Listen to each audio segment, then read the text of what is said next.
So the $16 billion problem of merchandise return fraud in retail. The art of the elevator pitch has been lost, and we're here to bring it back. After 5 years and 3,000 pitches, we've developed a simple formula that anyone can build from. Who are you? What is your company? What problem do you solve? How do you solve it? Who's going to pay you money? What do you need? Nail that in 30 seconds and you're on your way. How will today's entrepreneur do? Pitch practice is now in session. Hello everyone, my name is Barbara Jones and I'm the founder and CEO of Free and Returns. And Free and Returns is solving the $16 billion issue of merchandise returns fraud for retailers. So our ask today is for a mid-market retailer that we can pilot a beta product in, and that's what we're looking for. Now, let's break down today's pitch. Well, that was short. $16 billion problem. That's eye-catching. Good. So we know exactly who this lady is. She's Barbara Jones, and the name of her company is Freeing Returns. I got nothing else to say about that. That was great. The problem. She didn't go into too much detail on it, but she did put a big, huge label on it, and she described it really well. So the $16 billion problem of merchandise return fraud in retail. I think we can get exactly what that means. And so what I think it means is you go, you get something. If you're going to be fraudulent, you have a piece of merchandise that you may or may not have purchased at a certain store, and you take it back to that store and collect the money.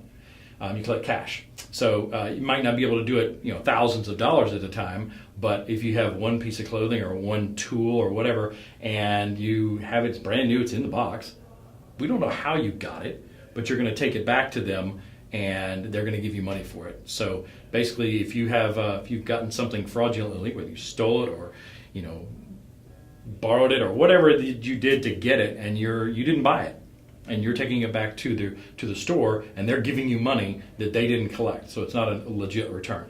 Now, the fact that it's a $16 billion problem, that's huge.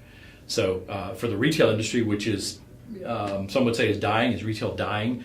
I don't know, but if you can solve that problem and give them either a little bit more life on what they have left, or change the model for some retailer, that's a big deal. Their solution, well, she doesn't say how they're going to solve it. She did not say that at all. I'm not sure if that's okay or not. She just said they're solving it. So if we're going to go by the rule number one, which is the only purpose of the elevator pitch is to get the next meeting, well, if she's talking to the right audience, they're going to want the next meeting. Because she was very confident. We're solving this problem. So did she solve it? I don't know. But that'll get the next meeting, because the next question out of a retailer's mouth is, how do you do that? That's the next meeting. Remember, your only purpose of the elevator pitch is to get the next meeting. So that's exactly what she's done here. She's put a label on that $16 billion problem and gone right after exactly who she's targeting. So who is she targeting? Well, she made that clear when she did her ask. We're going to kind of combine here who's the customer and what the ask was here. Her ask was for a mid-market retailer to run a pilot.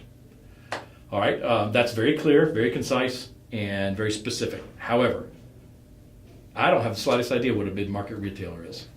Is that it's obviously not Amazon. They're an e-tailer. It's not Home Depot. They're huge. What is mid-market? I think she could have put some words around that, because this pitch was really short, like 20 seconds. I think she could have put some meat around that. Give an example or three. Mid-market retailer like boom, boom, boom.